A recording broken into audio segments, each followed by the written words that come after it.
But first, we got to do a little addressing of a video that went viral this weekend, and it's a video of Charlie's chief of staff. We made the decision that we wanted to address this head on because, candidly, there's so much intrigue, and I'm gonna do a generous thing. The intrigue is because people care about Charlie. Okay, so that part I understand. You're more generous than I'd be. Yes, and that's fine.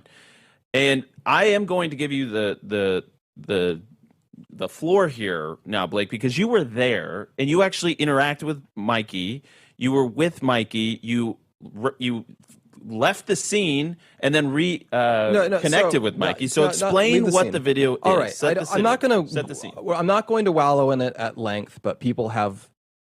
It's gone viral and people have asked us to address it, and we're going to do so briefly. The video, without going way into it, is by, I can't even remember the guy's name. Someone made a video that is attacking Mikey, Charlie's friend, Charlie's chief of staff, a guy all of us know, a guy who we've seen on the show here the last few weeks. They are attacking him, claiming, based on a few seconds of clips, that he allegedly has like a nonchalant or calm reaction to Charlie's murder. And I'm just going to be blunt about this. This is a extremely disgusting attack. And I can speak to that because I was there when it happened and I was next to Mikey when it happened.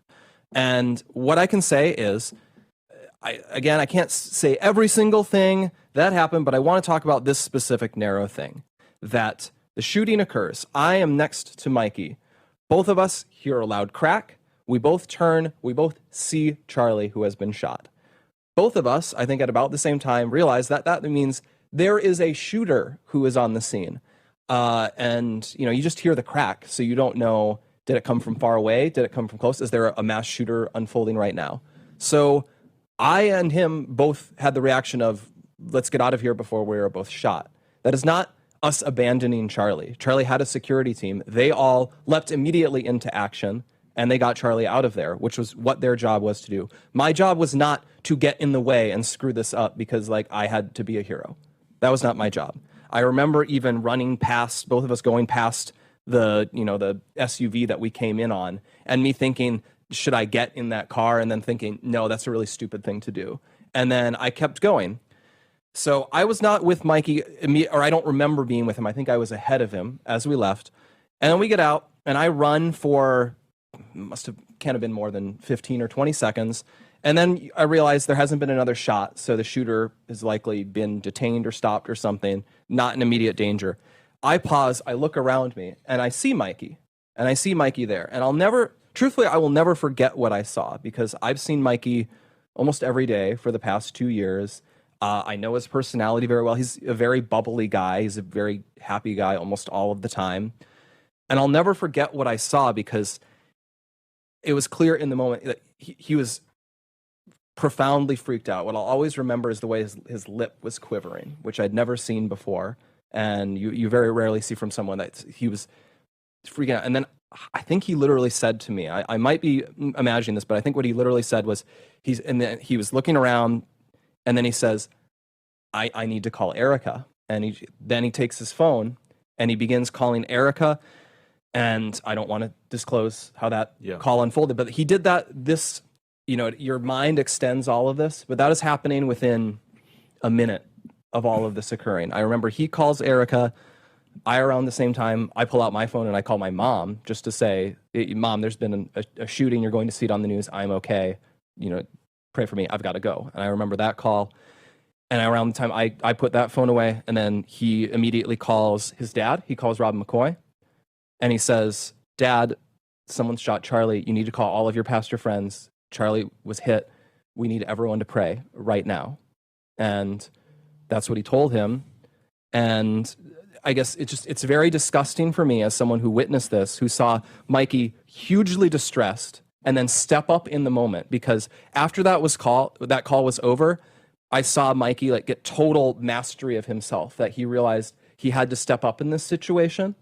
And from that point, he was like a general directing a battle, where he was, grabbing people and saying, okay, we need to get to the hospital and we need to do these things. And you guys need to wait here. I need to get in here to get information so that I can get it to Erica. And when we learned he was dead, he came out and he told us, and then he says, And he says, now, none of you can say anything that you've heard because Erica is not going to hear about this from anyone except me. Can I ask a question? I've just been thrown into this 10 minutes ago, but there's a suggestion online that Mikey, Charlie's chief of staff, one of the most sincere people you'd ever meet, brilliant, Christian, kind, everyone he ever met in his entire life, couldn't hurt a fly, was part of a conspiracy to murder Charlie. That's what's going on. Yeah. It's vile. It's utterly vile. Who would do this? What type of individual? Just to create content, do we think, or is there some? What's the ulterior? I don't know. I think a lot of this mindset just sort of fuels itself. It's sort of addictive in the same way a lot of social media stuff is addictive, or in the way honestly something like pornography is addictive or something. Like they get really they almost get a high off of like the idea of like that they're doing something that's daring or out there. Yeah, and I want to make one other point though, and this is actually to your point.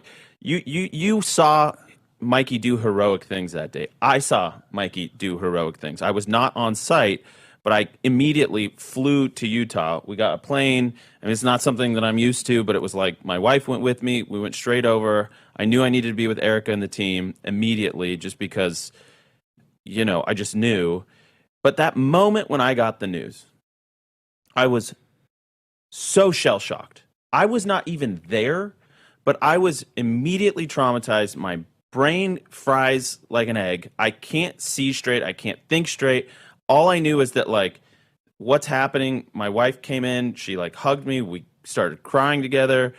And I can't even remember those moments very clearly. I wasn't even there. Mikey was two steps talked away. About that. And I asked him, I was like, do you even remember the moments after? He's like, I can't even really remember. I know I called Erica. I know I called my wife. I know I called my dad. I can't even really remember the steps I took. I can't. But here's the last thing I want to make a point of. And Charlie had given me similar instructions along the years. Said, if anything ever happens to me, you call Erica. Yeah, that's the other thing. And he drilled that into Mikey's brain so that when this moment of trauma happened, that he turned around and he knew he had to do it. And by the way, last thing, because this is part of the video allegations here, is that they think they're alleging that he was on the phone immediately. He was not. He was taking social videos, which he would send to our group chat, which we would then put on Charlie's social while the event was happening, so you could see like the crowd come in or his interactions. And we were only 2 questions into this event, so he was still getting it out to all the chats he needed to do, which he did at every event. He turns around, and it was so blaringly loud, I'm told. You would know this better than I, but this is what I'm told. It was so blaringly loud, and he was so shell-shocked, he put his fingers in his ear, but his phone was still in his hand. He walks away, and not even walk. I want to, because people are talking about that. The way it was is we had a cordoned off area with grates, so you had controlled access. All the people, when this happens, they all get the idea we should leave before we are shot, and so there's a little narrow gap that I think people. It's not really walking; it's that everyone has to slow up to get through this little narrow choke point to get out of the area. And anyways, well, the point is he walks briskly. I don't even care if he's walking, running, whatever, because again, the most traumatic thing you could imagine had just happened to him. My brain fried. I cannot imagine what was going through your guys' head being on the scene and seeing it and knowing, again, the security guys are jumping in. He turns and like I'm telling you, Mikey that day turned into a general on a field, marshaling the troops going, but like, for a second there, obviously he didn't know what to do, and then he clicked into gear eventually. It was amazing. Mikey was a heroic figure on that day, and I really want anyone who finds like these narratives attacking him to be remotely credible to really, really stop and think about what you are doing, because what you are doing is bad, and it is gross, and it is a choice, and it's a choice you shouldn't make.